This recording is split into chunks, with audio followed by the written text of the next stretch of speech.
Patay naman ang isang batang babae matapos mabagsakan ng pader na sinalpok ng jeep sa Dasmariñas, Cavite. 10 iba pa ang sugatan.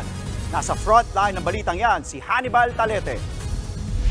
Kita sa larawang ito kung paanong naipit sa malalaking tipak ng bato ang 12 anyos sa si Grace Pauline Soreta sa barangay Burul 1 sa Dasmariñas, Cavite.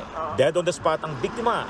Ang malalaking bato ay mula sa gumuhong pader na nasa itaas na bahagi ng kanilang bahay. Bumagsak ang pader matapos naman itong mabangga ng isang jeep.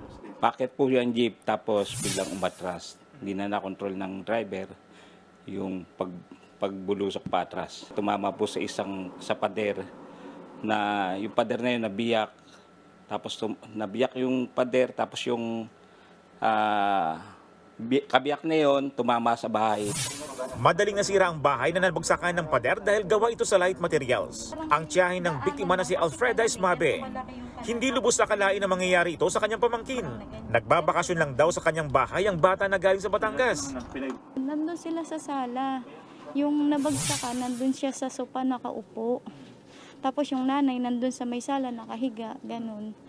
Kaya hindi niya kasi biglaan daw, ang bilis ng basta narinig na lang nila ng ganun, tapos nakita niya yung malalaking tipak ng bato na nakaano na sa anak niya.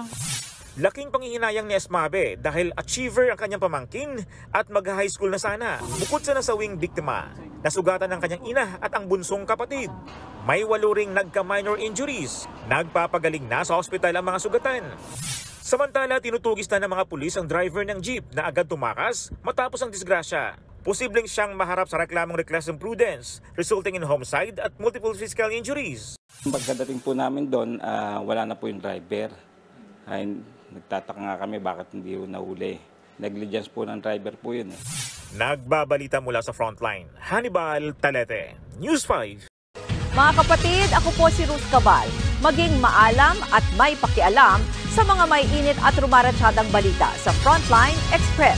Para maging updated sa balitaan, mag-subscribe lang sa social media pages ng News 5.